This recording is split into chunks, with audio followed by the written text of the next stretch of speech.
Hello friends, this is Gaurav Lat big bull coach. So जारी रखते हैं हमारा डेली सीरीज़ आज क्या हुआ और आगे क्या होगा। आज के लिए यानी 12 मई 2026 के लिए, that is the 12th May 2026 Tuesday. So आज क्या हुआ, आज बाज़ार की फिर से धुलाई हुई। सो बाज़ार जो है वो गिर के ही खुला था और जो क्यूज़ थे वो नेगेटिव ही थे। सो इस बीच जो निफ्टी है वो 436 पॉइंट्स गिरकर 23,379 पर बंद हुआ। That is it was down 436 points, closing at 23,379.5। और वही बैंक निफ्टी की बात करें तो वो 885 पॉइंट्स गिरकर 53,555 पर बंद हुआ। That is it was down 885 points, closing at 53,555। So बाज़ार जो है वो गिर के ही खुला था। लगभग निफ्टी की बात करें तो वो 60-70 पॉइंट्स नीचे गिर के खुला और फिर गिरते ही चला गया। सो देखिए, गिफ्ट निफ्टी पहले से इंडिकेट कर रहा था कि निफ्टी जो है ऑलमोस्ट 100 पॉइंट्स नीचे खुलेगा। तो anyway it opened just a bit better, but anyway it went down further.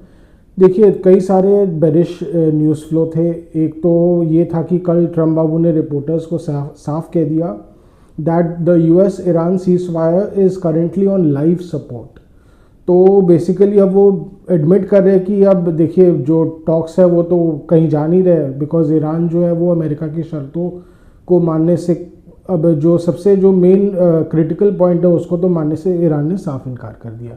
So they will not, they might stop enriching but they will not surrender the already enriched uranium. So उसको तो surrender नहीं करेंगे। तो ये चीज़ तो धीरे धीरे अब कंफर्म हो रही है। हालांकि वो क्लियरली नहीं बोला जा रहा है, बट समझ में आ जाता है because this was the most contentious point in the negotiations. So वो अब धीरे धीरे लाइफ सपोर्ट पे है। सो लाइफ सपोर्ट पे ये है कि ऑलरेडी झड़प तो चल ही रही है, माइनर झड़प चल रहा है। अब बोला जा रहा है कि ये जो संयुक्त अरब अमीरात दैट इज़ द यूएई है, तो उसने भी कई चुपचाप ईरान पे कई सारे हमले किए, ईरान के रिफाइनरीज पे अटैक किए हैं और अमेरिका का पूरा कोवर्ट सपोर्ट था इसमें। सो इसके कारण भी काफ़ी हद तक देखिए जो सीज़ फायर डील है वो थोड़ा बहुत खटास में इसलिए भी कुछ हद तक हो सकता पड़ा होगा। सो बेसिकली अब धीरे धीरे अब टॉक्स अगर कोलैप्स कर ही जाते हैं फाइनली, तो फिर कभी भी मिलिट्री एस्केलेशन जो है वो शुरू हो सकता है, मिलिट्री हॉस्टिलिटीज़ जो है तो हो सकता है। अमेरिका ग्राउंड इन्वेजन ईरान का कर सकता है। It is a very strong possibility now. So क्या होना था, जो तेल के दाम में वापस बढ़ना शुरू हो ही चुके हैं। ब्रेंट क्रूड है वो ऊपर में आज 107 या 108 डॉलर तक चला ही गया था, थोड़ा सा खिसक गया। But the problem is, and WTI crude जो है वो भी ऑलमोस्ट $100 पे आ चुका है। सो देखिए, tensions have now resumed almost in full force now. उसके अलावा strait of Hormuz as per reports अब पूरी तरह बंद है, तो वहाँ से शिप्स की आवाजाही नहीं हो पा रही है बिकॉज एक तो अमेरिका ईरान के शिप्स को जाने नहीं दे रहा है और दूसरी तरफ ईरान भी जो है वो बाकी देशों के शिप्स को जाने ही नहीं दे रहा है। तो इफेक्टिवली शायद भारत के या किसी के भी शिप्स नहीं जा पा रहे।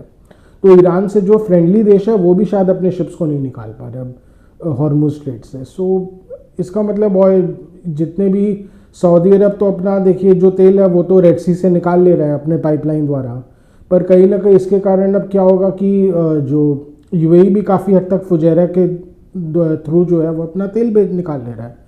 अब इसके कारण क्या होगा, इराक जैसे देश है, कुवैत है, ये अपना तेल ठीक से नहीं निकाल पाएंगे। उसके अलावा कतार जो है वो भी अपने गैस को नहीं बेच पाएगा बिकॉज उसका भी जो गैस है वो ज़्यादातर शिप से ही जाता है।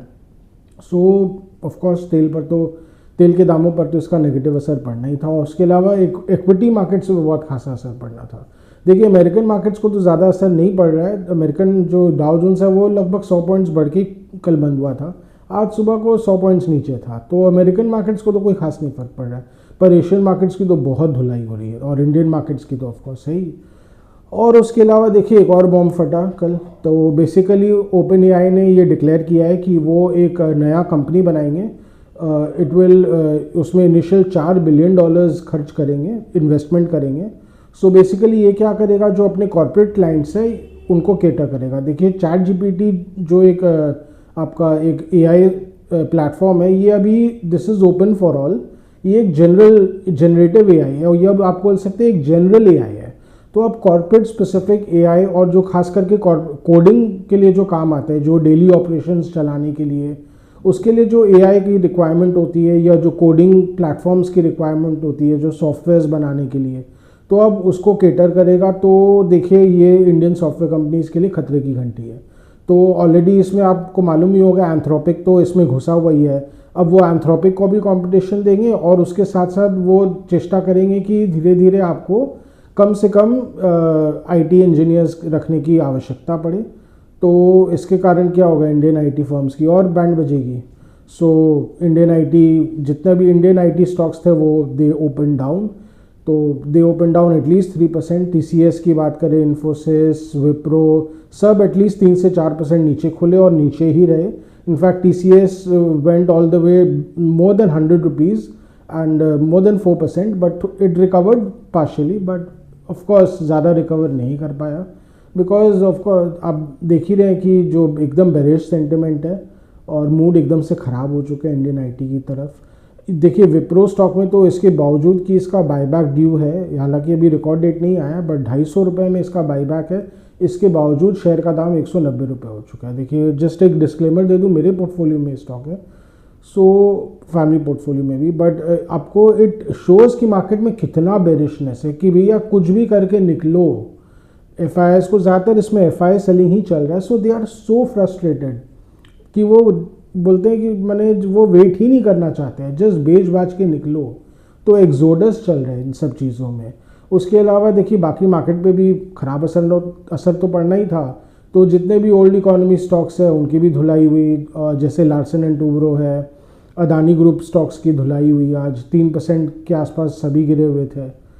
एल&टी ऑलमोस्ट 2% नीचे था। उसके अलावा बाकी फार्मा स्टॉक्स भी थोड़े वीक थे। आज एफएमसीजी की पिटाई हुई। तो हम तो बोल ही रहे थे कि एफएमसीजी भी शायद नहीं बच पाएगा बिकॉज जो करंट बेयर सेंटिमेंट है मार्केट में, कहीं ना कहीं एफएमसीजी को भी देखिए इम्पैक्ट करेगा ही करेगा, और आज उसने किया। हाँ, 2 सेक्टर्स थे जिनको छोड़ दिया गया। एक तो मेटल्स थे, मेटल्स वर स्पेड, मेटल्स बढ़े हुए भी नहीं थे कुछ खास, तो गिरे हुए भी नहीं थे।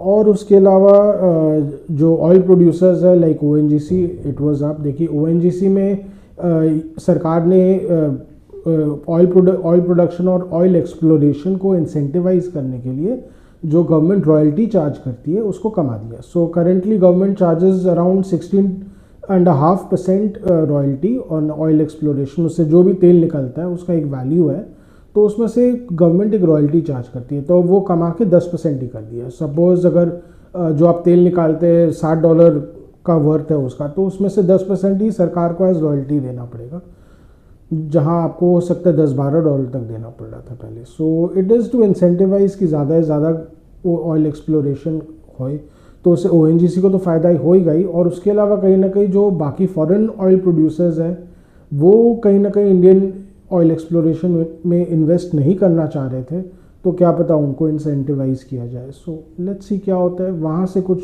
थोड़ा सा एक बोलते हैं ना, there was a small green light, और जिसको बोलते हैं ये, बट बाकी बाजार में आज ओवरऑल ज़्यादा कुछ था ही नहीं। So it was very bearish today. Broader market पे भी उसका असर पड़ना ही था। तो broader market that is mid caps and small caps, वो भी एकदम पिट गए आज। मिड कैप इंडेक्स जो मिड कैप 100 है, it was down 2.5%, small cap 250 was down over 3%। वो धुलाई होना ही था बिकॉज देखिए अगर मेन मार्केट बार बार वीक रहेगा तो उसका इनडायरेक्टली असर तो ब्रॉडर मार्केट पे पड़ना ही पड़ना है। सो ब्रॉडर मार्केट में हो सकता है इसमें और करेक्शन प्रेशर आएगा, बट कहीं ना कहीं अगर मेजर करेक्शन आएगा तो बाइंग अपॉर्चुनिटीज़ भी बन जाएंगे। सो वहाँ पे इन्वेस्टर्स को थोड़ा सतर्क रहना चाहिए, खास करके रेल स्टॉक्स में। अगर और फिर से एकदम एक अच्छा करेक्शन आता है तो बहुत बहुत मेजर बाइंग अपॉर्चुनिटीज़ आ सकती है रेलवेज में खास करके। उसके अलावा इलेक्ट्रॉनिक्स है, वहाँ पे भी फिर से अपॉर्चुनिटी बनेगा, तो वहाँ पे इन्वेस्टर्स को थोड़ा सा मैंने सतर्क रहना चाहिए और they should wait for opportunities. बाकी ओवरऑल तो देखिए बेरिश टोन ही है मार्केट का। तो मार्केट में अगर आप देखें तो बीच बीच में छोटे छोटे बाउंसेस आए। एक बार लग रहा था क्या पता निफ्टी जो है सुबह को 23,550 के जो इमीडिएट सपोर्ट लेवल है उसको क्या पता एक बार रिस्पेक्ट करे, पर बिल्कुल नहीं किया उसने। जो बेरिश मोमेंटम था तो निफ्टी जो है वो गिरते ही चला गया एकदम। In fact it hit a low of 23,349। So very strong bearish momentum was there. And उसके अलावा देखिए गिफ्ट निफ्टी और फिर से 100 पॉइंट नीचे है बिकॉज आज यूएस मार्केट्स में वीकनेस है, खास करके यूएस टेक स्टॉक्स में काफ़ी वीकनेस है आज। तो if they close as weak तो कहीं ना कहीं देखिए इनएविटेबल है कि भारतीय बाजार भी कल गिर के खुलेंगे। तो अभी निफ्टी की बात करें तो वो 23,125 का जो है एक मेजर इमीडिएट सपोर्ट लेवल है, वहाँ पे हो सकता है सपोर्ट मिले निफ्टी को, बट गिवन दैट जो बेरिशनेस है, बेरिश मोमेंटम है मार्केट में, मुझे नहीं लगता ये लेवल होल्ड कर पाएगा. It is most likely to be breached.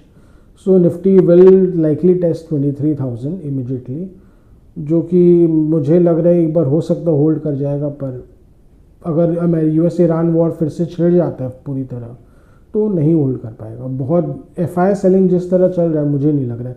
हाँ, आज एफआई के नंबर्स, एफआई जो है अगर नेट बेसिस पे 2,000 करोड़ का ही माल बेचा था उन्होंने, बट कहीं ना कहीं इसमें एडजस्टमेंट है. देखिए ग्रो का एडजस्टमेंट है. ग्रो ने आज ब्लॉक डील्स किया, ब्लॉक डील द्वारा लगभग 4,774 करोड़ का माल बेचा ग्रो ने. तो उसमें ज़्यादातर most of the buyers were FIIs only. तो हो सकता है मेरे एस्टिमेशन के हिसाब से 3,000 करोड़ का तो माल जो है वो एफआईआईज ने खरीदा था.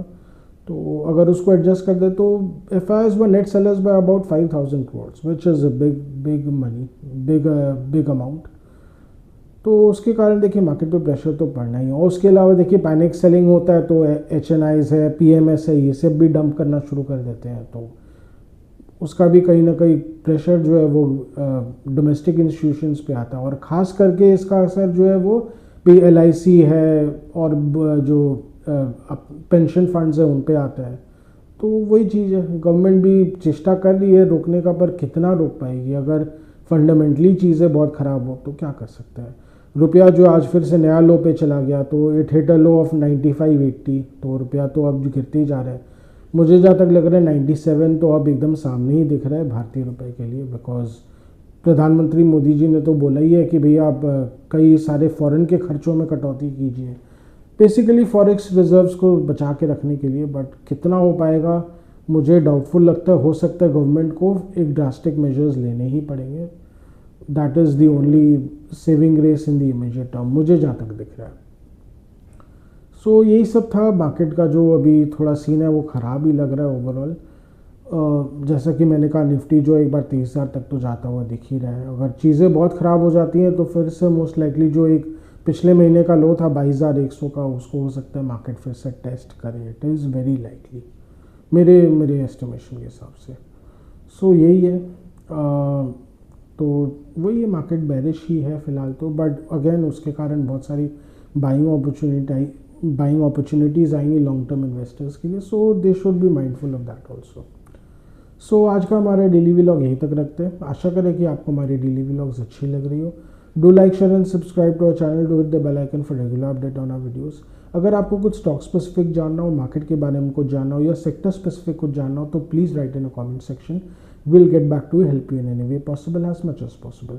एंड अगर आपको कुछ कमेंट्स या फीडबैक देना हो तो please write in a comment section. Your comments, suggestions और feedback are valuable for us. So आज के लिए थैंक यू.